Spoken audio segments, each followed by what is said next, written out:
o nosso Na Cornetagem número 38 em ritmo de fim de ano. Que esse 2020 termine logo, que venha 2021 aí um pouco mais leve, quem sabe. Mas a minha expectativa não é tão alta assim. Se a gente chegar no fim do ano sobrevivendo, como a gente chegou a esse 2020, já vai estar de bom tamanho. E para fechar o ano do Na Cornetagem, a gente vai fazer uma retrospectiva, pode-se assim dizer. Cada um de nós aqui escolheu 3 momentos positivos e 3 momentos negativos do esporte bauruense, que a gente vai agora dizer para vocês, para você que está aí nos assistindo, e também comentar um pouco sobre cada momento desse. Alguém que se habilita a já passar os seus 3 momentos? Começamos pelos positivos ou pelos negativos? Vamos começar bem, né? O meu amigo secreto... Ah, não, isso aí é... Olha, esse ano tá tão estranho que nem amigo secreto não foi feito. É um momento muito especial. Então vamos começar pelos momentos positivos. Quem quer começar pelos momentos positivos? Pro basquete, a pandemia. É bem isso. Não, mas falando sério, o grande momento do Bauru Basquete na temporada, o grande acerto foi largar o campeonato. O NBB 2019-20 foi uma decisão muito acertada, que vem se mostrando até agora acertada, né? O time, tudo bem, ele não conseguiu se montar em termos de verba, né? Com patrocinadores tão rápido quanto eles imaginavam, até porque a pandemia, eles desistiram logo que a pandemia estourou, ninguém sabia até quando ia durar, muita gente falava, até o meio do ano acaba, depois até setembro acaba, depois até dezembro, agora, enfim, vamos aí. Mas, no final das contas, o time ainda conseguiu se arrumar, conseguiu 2 patrocinadores master, conseguiu tudo isso, e toda essa conquista do Bauru Basquete extra-quadra, que está se resultando na campanha da equipe até agora, que no momento da gravação é de 7-2, né, no NBB, 7 vitórias e 2 derrotas, começou lá, começou nessa desistência quando o time abriu mão do NBB passado. Eu diria que não foi bem, né? Não dá para dizer que foi o grande momento do Bauru Basquete, porque o planejamento era aquele de, né, sair antes do NBB para começar antes também no mercado, que não aconteceu. Só foi acontecer mesmo depois que fechou o patrocínio, né, com a Zopone e posteriormente com a Bocil. Então, pensando no Bauru Basquete, eu acho que o grande momento foi esse, né, foi uma manobra até, para quem viu de fora, né, foi arriscada, porque tinha um patrocínio ali quase acertado, mas que ainda não tinha fechado, que era a renovação da Sandy, e esse da Zopone, que ainda ninguém tinha falado, mas nos corredores já tinha alguma conversa também, né? O Bauru Basquete não abriu mão tão fácil assim do patrocínio anterior, né? Sem nada garantido ou próximo de se garantir. Então eu acho que o grande momento para o Bauru foi essa troca, essa presença, né, do novo patrocínio Master, que deu condições também, né, para a equipe já se montar. Não foi como planejado, né, aquela saída e a entrada rápida no mercado, mas foi o suficiente para o time, para montar um grande time. E também eu acho que o outro acerto foi a contratação do Léo Figueiró, né, que a gente tinha ali, antes do nome do Figueiró aparecer, né, antes do Figueiró sair do Botafogo, muito se falava, né, de uma comissão técnica um pouco diferente, né, dessa que a gente tem aí. Não tão diferente, porque se a gente olhar para o banco do Bauru, estão lá os caras, né, o Hudson Previdelo, está lá o Vanderlei, mas seriam esses caras aí que seriam os treinadores de fato do Bauru, né, não o Léo Figueiró. Eu acho que a entrada do Léo Figueiró também muda bastante a equipe. Então foram 2 grandes momentos aí do Bauru Basquete, na minha opinião, né? Eu só acrescentaria... Eu só acrescentaria, para o torcedor, talvez o momento mais empolgante foi o anúncio da volta do Alex Garcia. Pela maneira como foi, né? Vocês se lembram bem a correria que foi no meio do ano, uma terça-feira à noite, e aí surgiu a informação, e foi aquele alvoroço todo. Então, assim, o momento em que o torcedor ficou mais empolgado não foi nem dentro de quadra, foi fora dele, quando nós tivemos aí, além disso que vocês já citaram, da chegada de novos patrocinadores Master e do Léo Figueiró, a volta do Alex, eu acho que foi o momento, assim, para o torcedor que mais empolgou.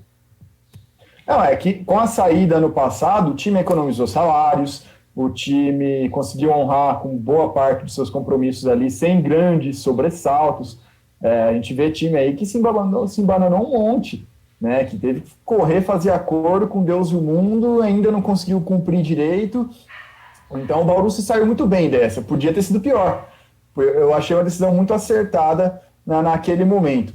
E a apresentação também, pensando em termos de comunicação, de ativação com o torcedor, já que o Rafa puxou esse lado, a apresentação do time foi bem legal também, foi bem divertida. Naquela época ainda se respeitava um pouco o distanciamento social, né, mais ou menos, mas aquela ideia de fazer um drive-in foi bem legal, uma festa bem interessante lá no estacionamento da Alameda também. E se teria um ponto negativo, né, já que a gente está nesse tópico do basquete, a temporada passada, né, foi um desastre total, uma dependência gigantesca do Fagiano, né. Foi até triste, né? Melancólico, né? Ver o Fagiano, um dos melhores armadores que passou pelo Bauru Basquete, na minha opinião, mas completamente sobrecarregado, né? Com grande dificuldade ali, com um time bastante limitado, né? Junto com ele, e meio que acabou custando a própria passagem do Fagiano, que eu gostaria de ter visto um pouco mais aqui no basquete brasileiro. Mas ele caiu para cima, né? Tá bem lá na Espanha. Caiu para cima. Essa de cair para cima é meio complicado. Um momento positivo nesse sentido, já que vocês estão falando do basquete, eu coloquei a chegada do Léo Figueiró, porque estava-se aí com um elenco que o pessoal estava gostando bastante, né? Um elenco sendo montado muito bom, a torcida estava gostando bastante, mas estava aquela questão assim, não estavam sentindo muita firmeza com quem estaria à beira da quadra ali como técnico, né? Faltava aquele nome na beira da quadra para que a torcida pudesse sentir uma segurança de fato, né, na montagem do elenco e pudesse ter uma boa perspectiva para a próxima temporada, no caso, né, o NBB que já está acontecendo. E a chegada do Léo Figueiró, eu acho que deixou essa segurança para a torcida, então, na minha opinião, foi um dos pontos, né, positivos, o que eu escolhi como um momento positivo da equipe. Bom, já que nós estamos dissecando então o basquete, que eu acho que já está todo mundo colocando, eu colocaria como ponto negativo a saída do Demetrios. Não pelo fato dele sair, eu acho que o ciclo dele estava encerrado em Bauru, já estava desgastado. O Demetrios tem ótimos serviços prestados ao basquetebol bauruense, isso é fato, e eu acho que até por isso a maneira como ele saiu foi um pouco desrespeitosa. Eu acho que, assim, não conversaram com ele antes de anunciar. Vocês se lembram bem a entrevista que nós fizemos com o Demetrios, e ele deixou muito claro que em nenhum momento a diretoria, de fato, chegou para ele, Demetrios, você vai ficar, você vai sair, simplesmente... Estamos com outro projeto, né? Um outro pensamento. Simplesmente anunciaram a saída dele, e eu acho que nesse ponto faltou um pouco mais de diplomacia e até mesmo respeito com a história que ele construiu em Bauru. Aliás, eu puxei esse assunto porque a saída de treinadores em Bauru tem sido traumática nos últimos tempos.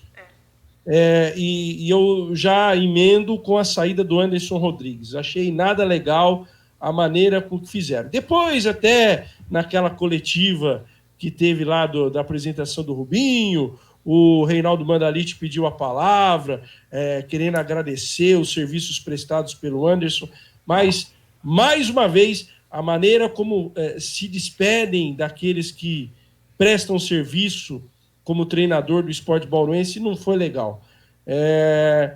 O trabalho do Anderson nunca foi uma unanimidade. Agora, tem momentos e momentos, eu sempre reitero isso, para você dispensar o profissional. Por que não dispensar o profissional ao final da temporada da Superliga? Eu acho que Bauru tinha todo o direito, se ele não era a unanimidade entre a diretoria, e ele nunca foi entre a torcida, que se liberasse o Anderson ao final da oficialização da temporada, foi quando encerraram a Superliga. Mas não, renovaram com o Anderson, ficaram com ele, fizeram o planejamento com ele para mais uma temporada, e aí, ao final de um jogo, que vamos ser sinceros, em termos de temporada não valia nada, que era aquele super vôlei contra o Osasco, resolveram tirá-lo do comando técnico. Eu acho que esse foi um equívoco muito grande, foi uma bola fora, um ponto extremamente negativo da diretoria do SESI Vôlei Bauru. Nada contra o Rubinho, que chegou, está implantando, a sua filosofia à frente do SESI Vôlei Bauru agora. A gente torce para ele ser bem sucedido. Mas, mais uma vez, os nossos dirigentes não respeitaram, de fato, o trabalho de um profissional. Não adianta depois falar, somos gratos ao Anderson. Não, foi extremamente amadora a saída do Anderson, resultadista, e ainda se fosse uma avaliação ao final de temporada, não foi. Foi de uma perda de título no Campeonato Paulista, onde você perdeu o jogo por 2-0, ganhou por 3-2 e depois perdeu um famigerado Golden Set, e um jogo lá em Saquarema, onde o Osasco acabou vencendo por 3-2. Então, na minha concepção, foi extremamente infeliz e amadora a decisão do SESI Vôlei Bauru. Respeito quem pensa o contrário, aliás, muita gente foi favorável à troca de treinador, mas no contexto e no momento da temporada, na minha concepção, foi extremamente infeliz. Eu também... Diga, Cris, perdão. Eu também coloco a saída do Anderson, como ela aconteceu, como um ponto negativo, porque ao trocar um treinador no meio da temporada, dá sempre uma insegurança aos atletas e à torcida. Por mais que a torcida não estivesse concordando, não estivesse gostando do trabalho do técnico, mas trocar assim no meio da temporada é complicado. As próprias atletas, quem vai vir, qual que é o esquema de trabalho de quem vem. Eu sou favorável à troca ao final da temporada. Terminou a temporada, terminou o campeonato, não ficou satisfeito com o trabalho do técnico, então troque. A gente tem que parar com essa história que acontece muito no futebol, de resultadista, de que não tem o resultado, manda embora. É melhor mandar um técnico embora do que X número de atletas. Então, eu acho complicado. É o tipo de coisa que eu também não gosto, não no meio da temporada. Já não gosto no futebol, que dirá em outros esportes, onde os técnicos têm uma vida um pouco mais longa. Mas, aliás, já aconteceu isso. O Bauru está ficando craque, nessa história de mandar técnicos embora no meio da temporada. O Guerrinha foi assim. Sim. O Guerrinha também, ele estava desgastado aqui em Bauru? Estava. Talvez seria um momento oportuno, mas o momento da temporada que tiraram o Guerrinha foi em outubro. Quer dizer, no meio da temporada. Porque naquela época, voltando um pouco mais atrás, não liberaram o Guerrinha depois que perdeu o título do NBB para o Flamengo. Então, é esse tipo de questionamento que eu faço. Sim. Não há um pensamento de temporada a temporada. Há um pensamento, está tendo cobrança da torcida, que é passional, e aí o dirigente entra nessa passionalidade e amadoristicamente acaba fazendo a escolha. A do Guerrinha, na verdade, teve até a questão dos jogos internacionais do Bauru, até... pelo que eu me lembro, teve a diretoria até quis mantê-lo nesses jogos, até como uma forma de gratidão por tudo que ele fez ao time. Mas, comparando essas duas nessa temporada, A do Anderson foi um erro em cima do outro, né? Foi um erro. O erro foi não trocar o Anderson na pré-temporada. A partir desse erro, eles erraram de novo. Né? Para corrigir o erro anterior, eles fizeram um erro que desrespeitava realmente o profissional. Então, e assim, poxa, tomar a palavra na coletiva, vir com esse papinho, poxa, velho, não dá, sabe? Quem enganar quem, sabe? Quem enganar quem? Então, eu acho sim que o Anderson tinha que ser trocado. Eu acho sim que um novo comando no SESI Vôlei Bauru poderia surtir efeito, mas não da forma que foi. Né? Você não precisa fazer desse jeito após um torneio amistoso, sabe? Ficou nítido que era uma decisão que já deveria e que já queria que fosse tomada há um bom tempo. Só arranjaram qualquer pretexto, um pretexto pequeno ali para fazer essa troca no momento que eles quiseram. Até porque já dava para ter feito isso, inclusive pelo Rubinho. Não dá nem para falar que não tinha nomes antes. Tinha, o Rubinho. Então, tudo bem. Nomes de gabarito no vôlei nacional, sei lá, chutando nomes altos aqui, Bernardinho, Zé Roberto Guimarães, Paulo Coco, Guidetti, tudo bem, não dava para nenhum vir, mas o que veio já estava lá, sabe? Então, já estava encostado no SESI também, encostado no profissional, digamos. Então, dava para ter feito isso antes, realmente. Eu diria que o grande problema foi ter feito no momento que foi feito isso, né? Ali, há uma semana do início da Superliga, com o Rubinho, né, um treinador que não tinha tanto de conhecimento no vôlei feminino que ele tem no masculino, né? E o próprio já havia... Zero, né? Experiência zero. E o próprio já havia dito em entrevista anterior que essa transição do masculino para o feminino necessita de tempo, né? E ele não ia ter tempo nenhum, né? Então, esse foi uma grande bola fora, né, do voleibol na temporada, na minha opinião, e até, né, fazendo um balanço, né, desde o início do ano, né, que faz tanto tempo já, né? Eu até parei para dar uma olhada aqui, né, no último jogo do SESI Vôlei Bauru com torcida, né, na panela de pressão, foi no dia 7 de março, né, contra o Praia Clube, né, um jogo terminou no tie-break, né, decisão, e desde então, né, o SESI Vôlei Bauru não fez mais jogos com torcida. Eu não sei se o Bauru Basquete teve jogo depois do dia 7 de março, mas não teve, né? Então foi o último jogo mesmo na panela de pressão com torcida, dia 7 de março de 2020, que também faz muita diferença, né, para os esportes bauruenses, né, para o basquete, para o vôlei. O vôlei, na última temporada, não tinha tanta expectativa de título, né? É bem verdade. Estava ali nas mãos de Praia e Minas, com certeza, né? Ia ter ali um jogo nas quartas de final interessante contra o Osasco, né? Seria um confronto bastante pegado, promissor, mas já por conta da pandemia não aconteceu. Então, ficou meio que não foi uma temporada perdida, né? Esse final aí de Superliga. Mas o planejamento, pelo que eu vejo, né, do pensamento do SESI Vôlei Bauru, era de ter um time forte e que brigasse por título já na montagem do elenco, né, com o Anderson e dando as melhores condições para ele ter o seu elenco aí para ser campeão, brigar pelo título da Superliga. Com Vanessa Young, com Mari Casemiro,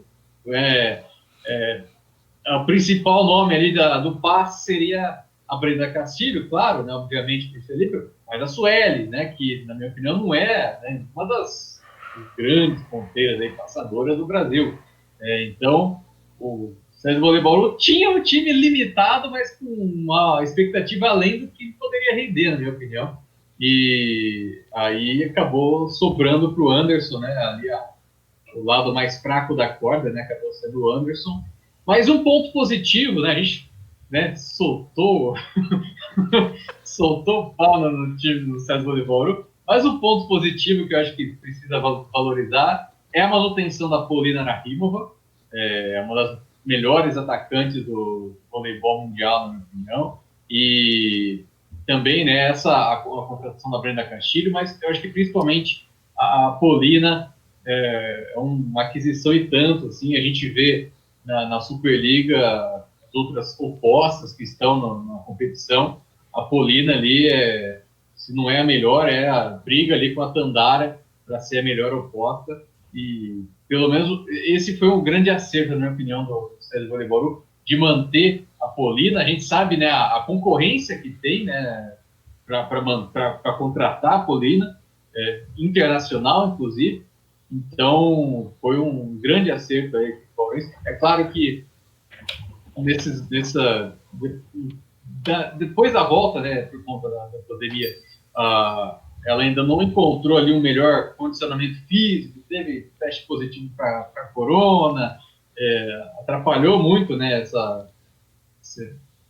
esse novo normal, né, para a Polina, mas a gente sabe, né, a condição que ela pode dar para a equipe, a qualidade no saque, né, o ataque, bloqueio.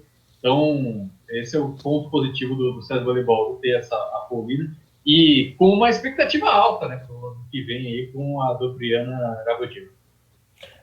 Eu coloco todo o elenco, né? A manutenção da Denise também é uma central de nível mundial que quer pegar a Olimpíada. A Brenda dispensa apresentações, né? Claro, ficou faltando ali o passe. E o Rafa também, né? A Mara do Borel, né? Mara do Borel. O narrador. A Mara do Borel, Dani Lins. Foi um baita elenco e várias manutenções, né? Isso realmente foi um acerto. Mas não levaram em conta que não era esse time que estava em quadra no começo da temporada até demitir o Anderson. Né? Vamos voltar nessa. Mas eu acho que é por aí. Próximo ponto positivo. Não, ninguém tem? Eita. Noroeste pré-pandemia, né? O time estava voando. Você tinha nomes ali como o Fabrício, que hoje está brilhando no Mirassol, você tinha nomes como Guilherme Teixeira, que hoje está muito bem no Figueirense, aí já é uma série a mais, não é uma série D do brasileiro, que já é um nível acima da 3, mas a série do Figueirense, série B, né, tá ainda acima. Então, era um belo time que o Noroeste montou, estava fazendo valer essa superioridade em campo, estava muito azeitado, estava muito bom, né? Foi realmente uma judiação. Posso falar que eu acompanho o Noroeste há algum menos tempo que o Rafa, mas eu acompanho o Noroeste aí desde 2004, 2005, né? Tem aquelas memórias de infância, né? Que engrandecem os times e tudo mais. E nesse ano, né, esse primeiro semestre, foi desde aquele time de 2006, ali do Campeonato Paulista da Série A1, que eu não vi um time assim, com tanta qualidade e confiança do torcedor para o time, né, do Noroeste. Então, era um time que, se fosse um ano normal, o time teria subido, sim, de divisão, porque tinha muita qualidade, né, no elenco. Você disse, né, o Guilherme Teixeira e o Fabrício foram caras que estão brilhando, né, posteriormente ao Noroeste, mas era um time completamente azeitado, né, do Pablo até o Matheus Blade jogando em qualquer posição que o Luiz Carlos Martins colocasse, Jean-Pierre, capitão assim, tanto ali para a equipe, Jonatas Paulista, e Amada, então, nossa, o que a Amada estava jogando, né, no primeiro semestre. Era uma dupla de ataque sem igual também do Pedro com o Fabrício. Então, era um time que sobrava mesmo, né? Eu acho que o torcedor vai ficar na memória, né? Claro que um pouco de lamentação, mas esse primeiro semestre, né, do Noroeste foi sensacional, na minha opinião, assim.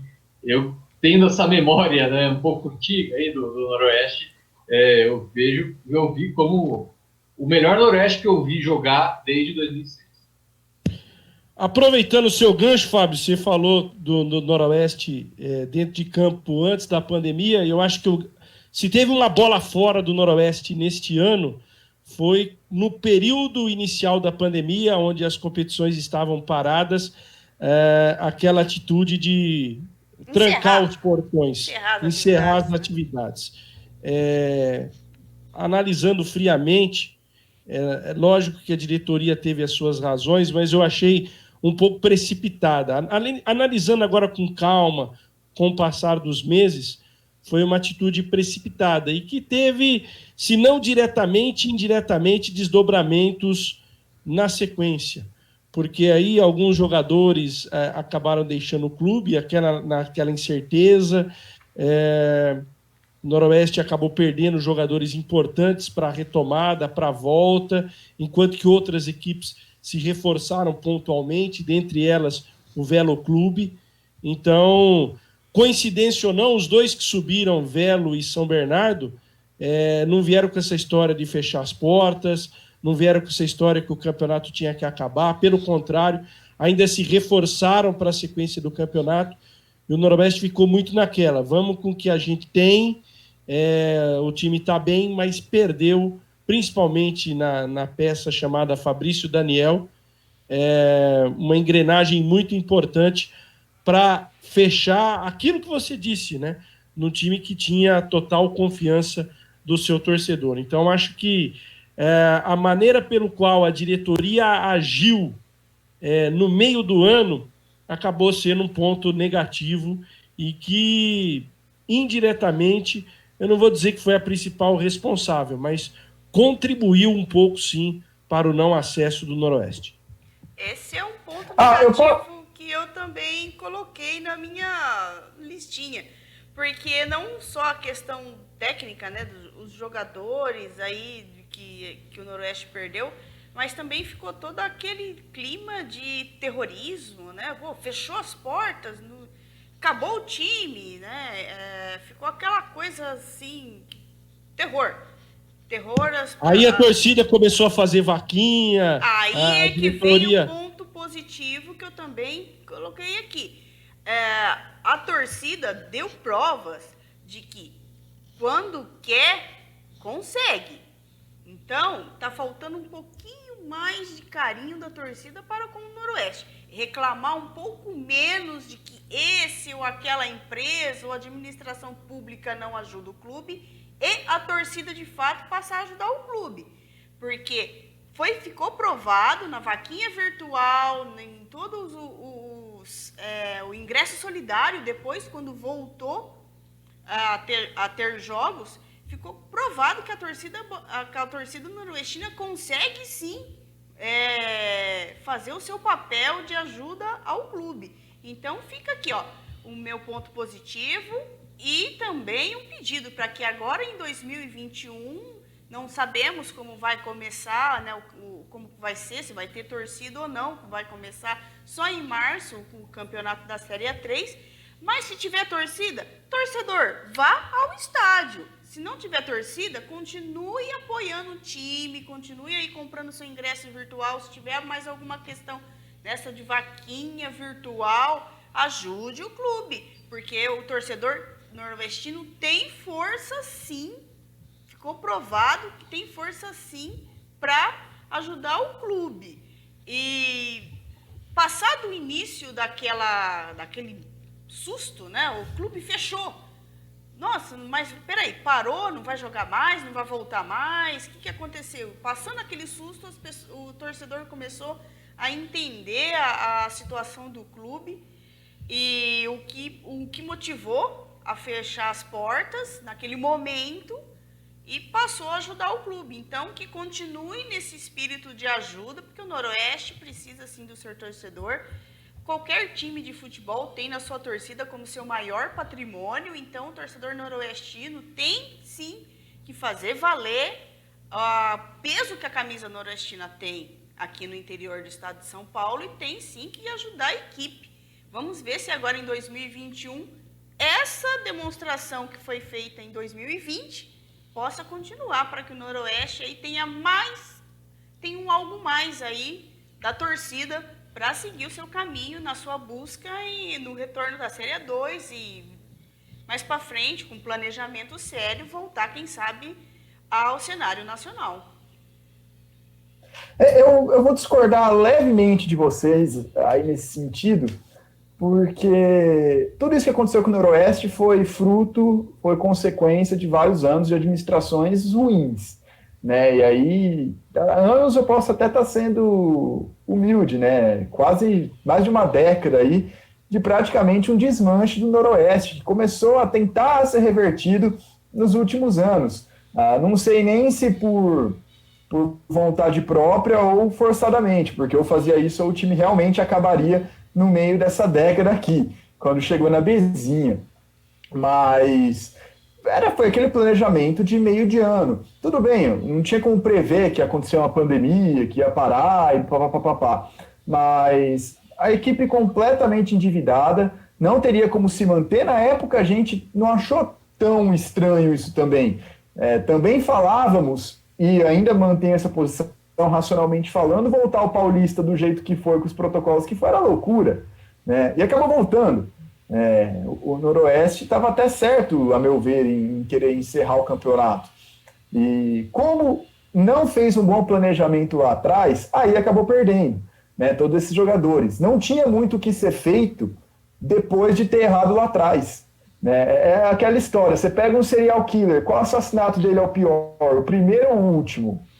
Sabe, é difícil um pouco a gente pensar nisso. Não que não tenha sido errado, não que não tenha sido maléfico para o Noroeste essas decisões tomadas, não que tenha atrapalhado e prejudicado o resultado final. Sim, tiveram seu peso, mas não foi só isso, né? Não foi só isso. O Noroeste colheu os frutos de ver uma temporada glamurosa, uma temporada formidável ser desperdiçada em função de força maior, mas porque não tinha calço, porque não tinha alicerce para conseguir manter o pouco de bom trabalho que conseguiu ser criado no começo desse ano. Seguindo com os pontos positivos, além do vôlei, basquete, Noroeste, tem mais aí alguma coisa? Eu tenho aqui. Eu tenho um que eu acho que todo mundo também vai ter, né? Mas eu acho que se tem um nome no esporte bauruense que merece assim bastante reconhecimento, é o Daniel Nascimento, que para mim é referência no atletismo, já é um dos nomes de referência no atletismo brasileiro, né? Como um todo. O Rafa acabou de riscar da lista dele. Eu vi ali que deu uma riscadinha, para o braço se riscando. Mas Daniel Nascimento, na minha opinião, é o grande nome do esporte bauruense em 2020. Vence o troféu ligado. Vence o troféu ligado, Rafael. Não, e se teve um cara que foi prejudicado pela pandemia, foi ele. Foi o atleta mais prejudicado pela pandemia, porque esse seria o ano dele. Seria o ano dele. Ele terminou 2019 sendo o melhor brasileiro na São Silvestre. Nós estamos terminando 2020 sem São Silvestre. Então, se teve um atleta em Bauru, e eu também acrescento a turma do judô também, já aproveitando o embalo, lá do SESI. Se teve equipes que foram extremamente prejudicadas pela pandemia, porque teriam atletas vivendo talvez aí o auge de suas carreiras este ano, foi tanto o Daniel no atletismo da BDA, como alguns judocas, como o Renan Torres lá da equipe do SESI. Agora, infelizmente, a pandemia veio, afetou e prejudicou em demasia, porque eram atletas que já tinham feito planejamento, já estavam treinando, focados para terem excepcionais resultados. Eu não diria Olimpíada, porque aí é questão de índice, é questão de classificação. Sim, mas Rafael, mas... dentro daquele planejamento, sim, eles viveriam o melhor ano de suas carreiras. Sim, mas se você não focar lá na Olimpíada, você não consegue chegar na metade do seu planejamento. Você tem que colocar a Olimpíada como seu planejamento e treinar para chegar lá. E eles estavam nesse ritmo. Infelizmente, a pandemia aí foi um balde de água fria, né? Um balde de gelo, né? No treinamento deles, porque parou inicialmente todo o treinamento e quando eles começaram a retomar o treinamento, todo um planejamento já tinha ido para o espaço. Talvez essas duas modalidades não tenham o mesmo apelo, por exemplo, do futebol, que tem o Noroeste na cidade. Mas, se a gente for analisar proporcionalmente o prejuízo, foi maior para eles do que para o próprio Noroeste. Sim. Mais algum ponto positivo fora disso? Eu tenho mais um. Eu também tenho um aqui que vocês vão me chamar de louca, Vou riscar o ginásio aqui. É isso aí. O presente de final de ano. Eu nem coloquei Esse é um ponto em haver. Eu nem coloquei o ginásio, nem o Daniel, porque eu sabia que vocês iam colocar, e eu coloquei alguma coisa bem diferente disso. Vocês vão me chamar de louca, mas depois eu vou falar. O ginásio é um ponto em haver, né? Deixa ele com interrogaçãozinha, daqui uns 3 anos a gente deixa ele verde ou vermelho. O ginásio é o ponto eu só acredito vendo.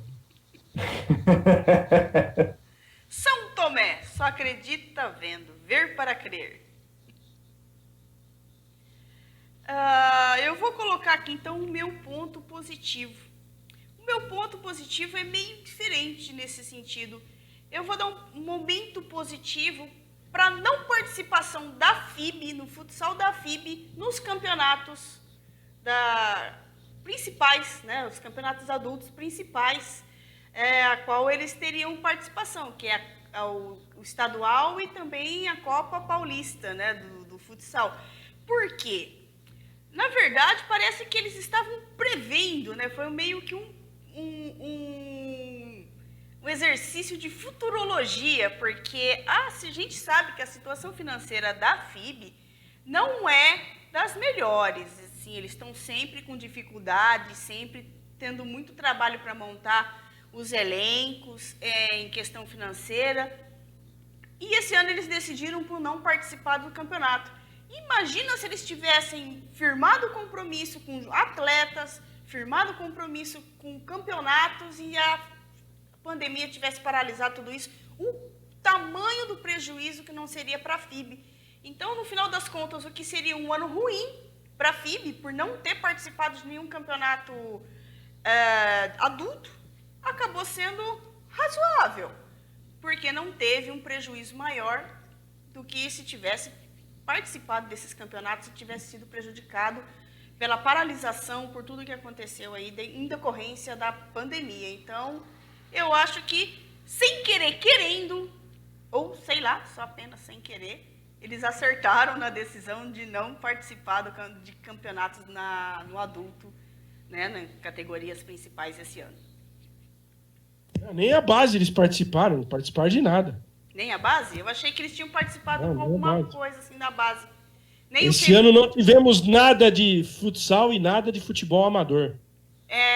Nem no feminino, Rafael? Eles não participaram de nada nem no feminino, que eles têm lá... Não teve nada. A única equipe da região que participou de alguma coisa no feminino foi Pirajuí, na Liga Nacional de Futsal, no final do ano. Duduzão está parado. Duduzão está parado. Acabou sendo uma decisão acertada.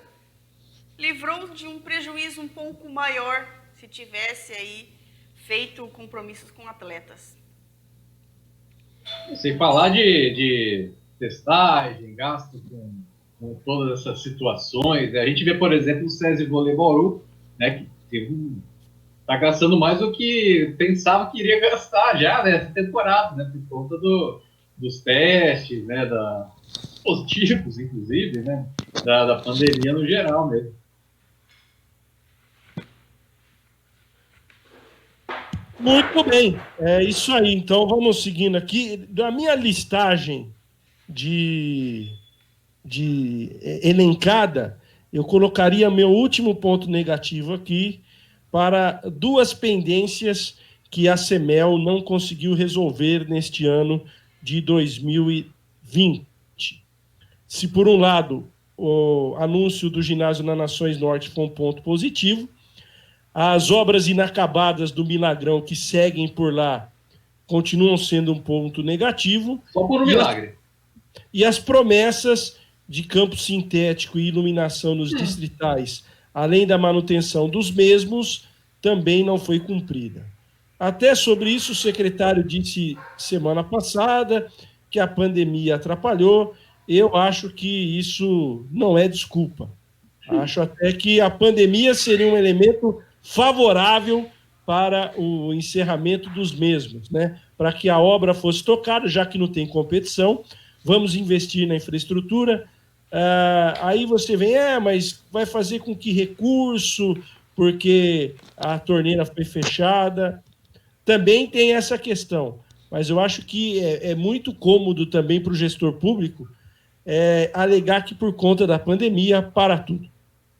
E o pior de tudo, né, nessa questão aí de campo com gramado artificial e da iluminação, é que não é desse ano, né? Não é uma promessa de 2020 que por conta da pandemia não pode ser feito. É uma promessa aí de 2018, 2019, se a gente voltar até um pouco mais, né, vai ter algum secretário aí de esportes falando de reformas, de mudanças, né, de melhoras para o esporte, mas que não acontece, né? Realmente, por um milagre só que pode acontecer as coisas aí, principalmente no milagrão, né? Bom, vocês estavam no assunto, então, Amador, que eu tive que dar uma saidinha aqui, atender o correio, né, durante a nossa gravação. Acontece de tudo, meu amigo, é home office. Não, eu só acrescentei ponto negativo, foi... A não realização do Amador. Não. O Amador não tinha que acontecer mesmo, sem público não tem Amador, gente. Isso aí não tem. Não, eu falei do Milagrão, que as obras continuam inacabadas e os distritais cujas promessas não foram cumpridas. Esse é o ponto negativo, né? Se por um lado a CEMEL conseguiu a verba ou parte dela para o ginásio da Nações Norte, ela não cumpriu Milagrão e distritais. Anunciou só, não começou nada, só anunciou. Mas o dinheiro já está na conta, 7,5 milhões está na conta. E eu vou cobrar isso do próximo secretário e da próxima prefeita. 7,5 milhões já estão na conta, empenhados na conta da prefeitura. Destinado ao ginásio. Não dá para mudar de novo, não. Não, é verba carimbada, registrada, né? Não pode entregar para nenhuma outra... Como diz lá o personagem da Zorra Total, carimbaço. Então, eu vou colocar a não realização do Amador como um momento negativo, porque o Amador, ele faz girar não só o lazer da população, principalmente da periferia, mas também uma parte econômica, né, da cidade. Tem muita movimentação econômica em cima do Amador. Não só, né, na ajuda de custo que os atletas que participam do Amador recebem, mas também para o vendedor que fica ali do lado de fora, que vende o seu espetinho, o seu refrigerante, água, cerveja e amendoim, e isso e aquilo. É todo um comércio que gira em torno do Amador que deixou de acontecer. Mas tudo bem, Cristiane, mas vai fazer como, cara, com o portão fechado? Sim, eu concordo que não deveria de ter, já que não poderia se ter público, o Amador também não deveria de acontecer, mas é um ponto negativo. É um ponto de lamentação. Sim, porque... É a competição esportiva que mais move torcedor, né? Mais move pessoas, né?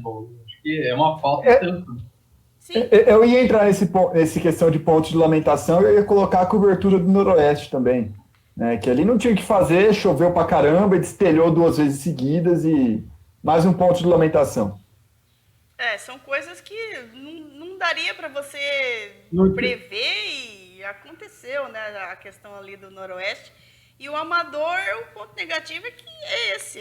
Não tendo o Amador, toda uma movimentação, né? Toda a economia, né? Principalmente da periferia de Bauru, não aconteceu. E isso influencia muito na vida das pessoas que estão ali no dia a dia do Amador. É complicado isso. E eu sei que tem dirigente de futebol amador aí que gasta uma grana danada com atletas, vai buscar atletas até em outras cidades, mas... Do profissional. Até no profissional. Quantos jogadores, né? Teve alguns jogadores aí que deixaram o profissional, foram jogar no amador, porque é mais garantido receber o seu bicho, né, por fim de semana do que receber um salário estando empregado num time profissional. Mas, infelizmente, foi o que aconteceu. Não dava para ter o amador. E aí, toda uma economia, uma economia ali que movimenta bastante a periferia de Bauru, não pode acontecer. Vamos ver agora, em 2021, como que as coisas vão se desenrolar, se esse pessoal vai poder voltar a jogar, se o público vai poder ter o seu lazer de fim de semana, que é o futebol amador. Vocês estão otimistas com isso? Com ou sem vacina vai ter, porque agora nós já chegamos a um ponto que a própria classe política já perdeu a moral, né? O governador coloca o estado em fase vermelha e quer ir para Miami. Então, não quer não, ele foi. Teve que voltar. Ele foi e depois voltou com o rabinho entre as pernas, porque ele achava o quê? Que ele está acima do bem e do mal. Então, se os caras lá de cima não dão exemplo, né? Como é que você vai exigir das pessoas? Nós chegamos a esse ponto, que agora é assim, as pessoas não respeitam mais a questão do isolamento e cada um se cuida da melhor maneira possível. E vamos que vamos. Salve-se quem puder. Salve-se quem puder. Então, ano que vem, eu acho que, se não nos primeiros jogos, vai ter público no futebol, vai ter público no basquete, vai ter no amador. As coisas vão voltar e cada um vai ser senhor da sua precaução. Eu tenho uma dica de investimento aí. A falsificação de certificado de vacina. Muita gente vai comprar. Que beleza. Vamos girar a economia, né? Infelizmente, vamos girar a economia. Mais algum? Sobre isso tem uma nova hoje, né? O presidente falou que não é o Brasil que precisa ir atrás dos laboratórios. Os laboratórios é que precisam vir atrás do Brasil. É quase um presidente do Noroeste. É cada uma, rapaz. Não, mas o nosso excelentíssimo senhor presidente tem uma lista grande de falas inoportunas. Ah, não, se for fazer um programa desse, pode reservar umas 7 horas aí. Tem muita coisa. Como não falou bobagem esse ano, hein? Se for fazer uma retrospectiva dessa, vai muito tempo, né? Puxa vida. Começa da história da gripezinha que ele era atleta, né? Não, eu queria puxar mais uma, até aproveitando aí que já tá na parte política, eu fiquei esperando o Rafa falar, ele não falou, mas é eleição, né? Os votos dispersos em vários candidatos relacionados ao esporte em Bauru acabou fazendo com que nenhum fosse eleito, né? Então não teremos vereadores ligados ao esporte ano que vem. Foi uma crítica que o Rafa fez no programa seguinte às eleições, achei que ele ia fazer, mas como ele não fez, eu não vou deixar passar essa não. Realmente foi tão acreditado com um político que tinha até me passado batido essa. Valeu pela lembrança. Agora, tivemos vários bem votados, né? Nós até fizemos uma listinha lá, tivemos acho que 4 acima de 1.200 votos e nenhum eleito, né? Então, poderíamos ter ali representantes que se importassem mais com o esporte, mas não vai rolar. De novo, né? De novo. Mais uma eleição que isso acontece e o pessoal continua colocando a vaidade acima de tudo, não aprende. Estamos sem representantes, de fato, na área esportiva na cidade. Assim, no legislativo, né? Infelizmente. Isso. É isso aí, pessoal. Hoje a gente se... Não, tem mais um. Esse é aquele ponto que a gente... Não acaba nunca, pô! Não, pô, teve um ano, o ano foi grande. Esse é um ponto que é aquele lá que a gente manda para puxa sardinha, né? Mas eu achei que a imprensa esportiva de Bauru esse ano foi muito boa, assim. Tivemos na cornetagem, veja só, surgimento na cornetagem, mas no basquete também, meu. Você vê que é a área que eu estou mais relacionado, mas mais da metade de todas as contratações de todos os times do NBB saíram de Bauru. Né, as notícias saíram daqui, de jornalistas daqui, eu, Fábio, Rafa, Lucas Rocha, da Jovem Pan News também, foi sensacional nisso. Então, é algo que passa batido, né? Mas é impressionante como a imprensa esportiva desses esportes em que Bauru participa dá baile em várias capitais do Brasil, meu. Você não vê, você tá aqui, tá na frente de todos, nesse sentido, assim, de apurar as novidades, as maiores polêmicas, contratações também. Puxar a sardinha um pouquinho nesse final aí. Sim, até mesmo porque a gente que tem esse trabalho, né? Porque o pessoal lá das grandes centros são mais preocupados com futebol, tudo é futebol. Então, se você for ver lá, eles sabem, primeiro, antes de acontecer as contratações dos grandes times, né, do futebol nacional, eles não estão nem um pouquinho, para usar um termo menos complicado, né, porque eles não estão nem um pouquinho preocupados em saber atleta, o vai e vem de atletas em outros esportes, é só o futebol mesmo. E os poucos que ainda dão espaço a esportes que não sejam futebol, tem aí uma tendência a ser um pouco assim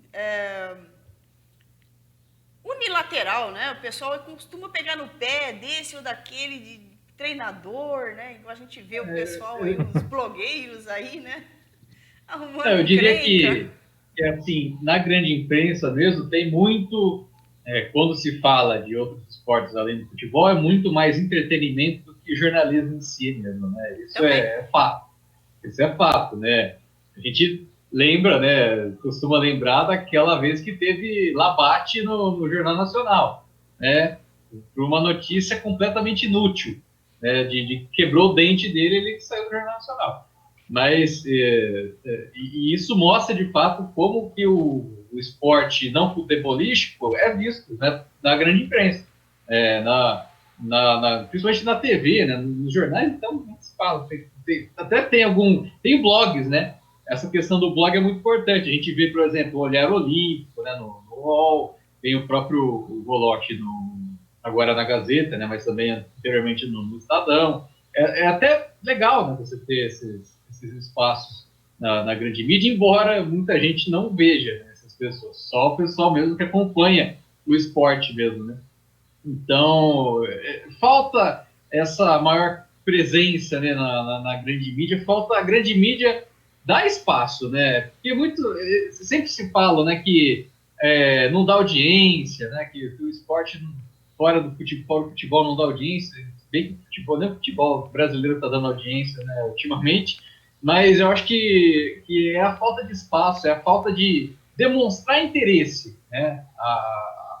As emissoras, né, a grande mídia precisa demonstrar interesse para o público dela ver que é um negócio interessante, né? Não adianta você só deixar jogado aquela coisa ali para o pessoal chegar e pegar. Falta demonstrar interesse, falta, por exemplo, demonstrar interesse no futebol feminino, né? A gente está vendo agora um crescimento maior aí, com transmissões na Band, na Cultura, no Sport TV, ESPN. Agora está demonstrando interesse, né? E a Globo vai entrar na parada porque precisa preencher a grade dela. Então, até por isso, ela está estrategicamente entrando devagarinho no futebol feminino. Você vê até pela cobertura. Nunca a Globo tinha colocado gols do futebol feminino no Fantástico. E colocou no domingo passado por conta das finais dos estaduais. Veja, ela deu moral para os estaduais, não para o Campeonato Brasileiro, que a Band estava fazendo, inclusive no horário do Fantástico. Mas, em cima do que vocês estão dizendo, eu acho assim, eu falo porque eu acompanho o trabalho que é feito não só aqui em Bauru, mas em vários lugares. Eu sou o cara que corujo muito o que a imprensa esportiva faz em outros lugares, em outras capitais, em outras cidades do mesmo porte de Bauru. E, na verdade, cara, a cobertura em Bauru dos profissionais de imprensa é diferenciada.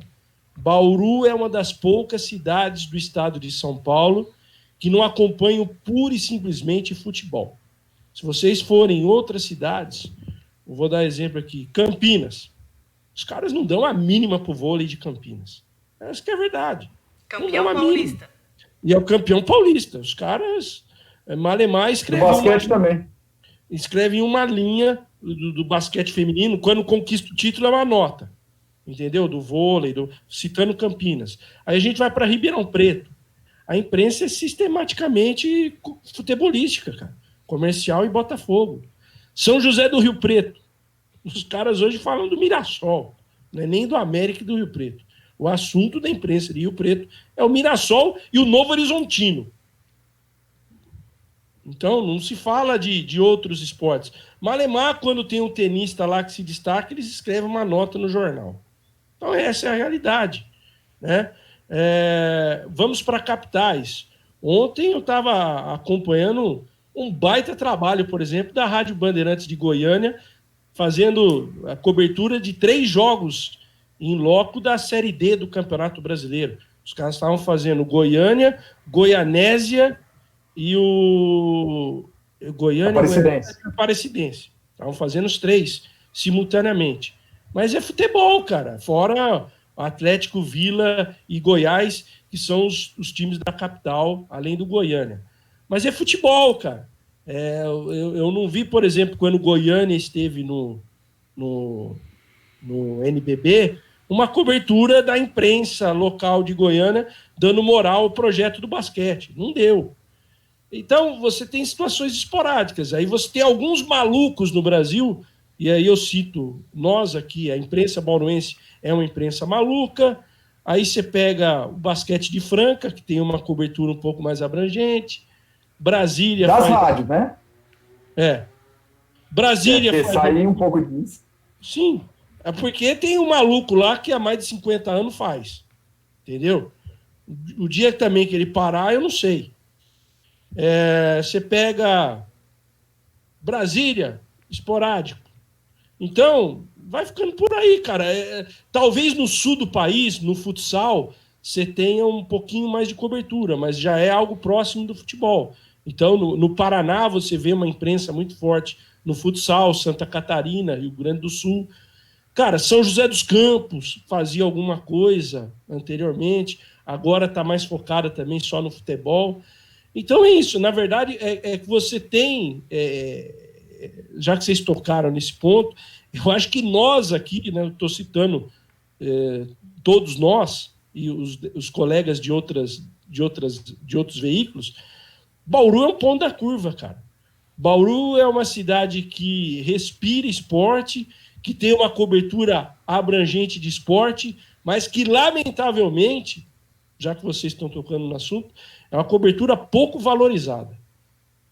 Pouco valorizada pelos anunciantes e até mesmo pelo público, cara. O público, nós temos um público fiel e que eu sou grato a isso, mas sabe, que às vezes reclama da nossa cobertura e não imagina que em outros lugares a cobertura nem existe. Nem existe. E aí eu falo, até um pouco de chateação, nós não temos os devidos valores das entidades esportivas, que procuram muito a gente quando eles estão na pior, né? Quando estão sem patrocínio, quando estão numa situação mais difícil para viabilizar o projeto, aí eles se aproximam da imprensa. Mas também depois, quando estão por cima da carne seca, esquecem um pouco e desvalorizam até, dando preferência até à grande imprensa ao trabalho que é feito aqui em Bauru. Então, isso, já que vocês tocaram no assunto, eu gostaria de fazer esse desabafo. Fica o desabafo. Fica o desabafo. Eu acho que a gente faz muito e tem muito pouco reconhecimento. Quando eu digo todos nós da imprensa bauruense. Mas tem um motivo muito claro para a imprensa bauruense ser fora da curva também, né? Nós temos 2 muito excelentes faculdades de jornalismo aqui em Bauru. Não tem outra cidade no interior desse jeito. Você tem outras capitais com um bom número de universidades de alto nível. Mas no interior você não tem. Ribeirão não tem faculdades de jornalismo do nível de Bauru. Campinas não tem, por mais que lá tenha a Facamp também. Óbvio, muita gente vem e vai embora, volta para suas cidades, ou vai para as grandes capitais, para os grandes centros, mas muita gente fica, né? Nós 4, os 4 formados em Bauru, os 4 ficaram, certo? Só para ficar num exemplo pequeno aqui, mas quase todo mundo que a gente for parar para pensar está na mesma situação. Então, isso ajuda muito também. Bauru é muito privilegiado nesse sentido. Outra coisa também importante ressaltar é que se der espaço e criar o hábito do público a esportes que não futebol, dá certo. A Band fez isso, né, com o Luciano do Vale, muitos anos. Fez o pessoal conhecer o Rui Chapéu, deu visibilidade ao Maguila. Então, meu amigo, dá certo sim, é uma questão de você criar o hábito das pessoas assistirem um esporte que não seja o futebol. E mostrar o interesse, né? Mostrar o interesse. Na verdade, o que o Luciano fez nos anos 80 é o que a TV a cabo, nos seus diversos canais, faz hoje, e o que, na verdade, agora os canais de vídeo por streaming vão fazer a partir do ano que vem, né? Porque tem um projeto aí de se dar cobertura ampla a todos os esportes olímpicos com transmissões ao vivo, desde arco e flecha, esses esportes menos convencionais até os mais tradicionais. Tomara que dê certo, né? Mas eu concordo com você, a questão de você dar visibilidade, dar oportunidade, que o público que gostar vai se identificar e vai criar o hábito. É isso. Encerramos o ano do Na Cornetagem? Então, por favor. Graças a Deus, né? Então, por favor, eu gostaria que cada um de vocês deixassem aí a sua mensagem para os nossos internautas.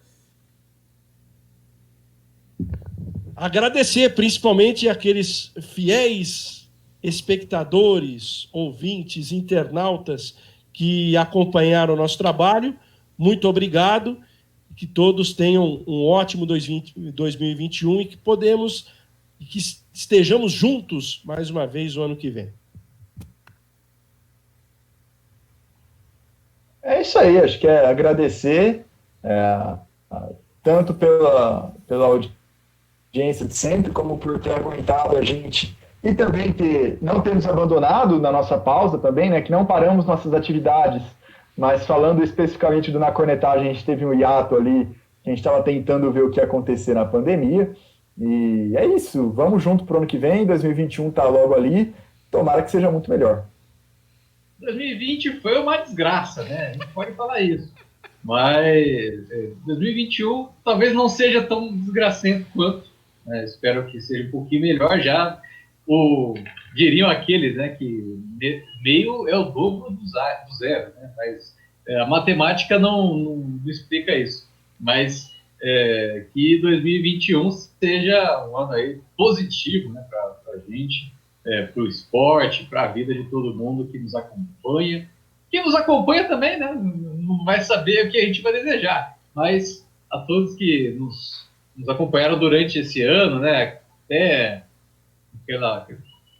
conseguiu, né, teve aquele ato que conseguiram, que separou os fiéis, né, dos infiéis do Locomotiva Esportiva com Jornada, e ficou um agradecimento a todos que nos acompanharam, né?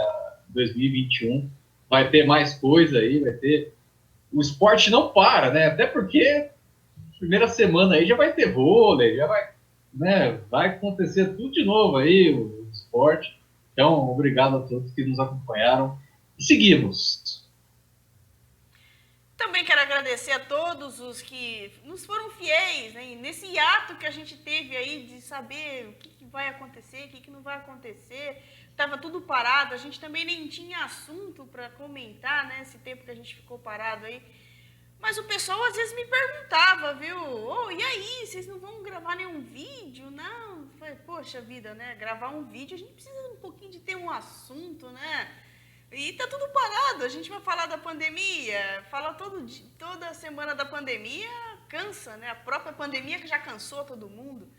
Mas a gente tem sim um público fiel que está sempre aí assistindo o nosso Na Cornetagem, são 38 Na Cornetagem, contando esse daqui, né? Lembrando que a gente começou não na primeira semana de janeiro, né? Na terceira semana de janeiro, se não me engano. E também teve a nossa paralisação, então ao todo deram 38 edições e vamos ver se a gente consegue para o ano que vem ter uma edição toda semana, né? O ano inteiro ali, toda semana tendo uma edição do Na Cornetagem. E pedindo para você que está aí nos assistindo aí, que nos aguentou até agora, nos aguentou o ano inteiro, se inscreva no nosso canal, curta, compartilhe. O ano que vem tem mais, já começa o ano quente, já começa com jogo, com transmissão aí no YouTube. Daquele jeito descontraído, informação, mas com descontração também. E eu espero você por aqui, agora em 2021, e quero desejar a você um 2021 que pelo menos você tenha paz e saúde. Que se você está com saúde, você está em paz consigo mesmo, o resto você consegue lutar, porque nós brasileiros temos essa característica, né, de não desistir, de lutar sempre, né? Somos todos guerreiros, como o pessoal gosta de chamar os times aí por aí, não. Somos todos guerreiros, né? Falando dos times de esportes aí, então somos todos guerreiros brasileiros, somos todos guerreiros. E nós aqui do Jornada Esportiva e do Locomotiva Esportiva, mais guerreiros ainda, né? Porque só a gente sabe como é difícil, né, seguir com essa nossa linha editorial, aí não devendo nada para ninguém, né? Tendo sempre as nossas opiniões. E eu quero que você também mande a sua opinião para a gente aí. Tem uma ideia legal para a gente? Manda para aqui para a gente, que a gente vai estudar com carinho aí. Quem sabe a sua ideia também não vira aqui um programa no nosso canal do YouTube. Um grande abraço a todos, um ótimo 2021, com muita sorte, muita paz e muita saúde. Se cuidem. Ainda vamos ter que esperar um pouquinho aí pela vacina, né? O mundo inteiro está vacinando, mas parece que aqui a coisa patina, né? Vai patinando, né? Infelizmente. Pra que a pressa? Pois é, né? Pra quê, né? Pra que a pressa? Eu já peguei Covid, né?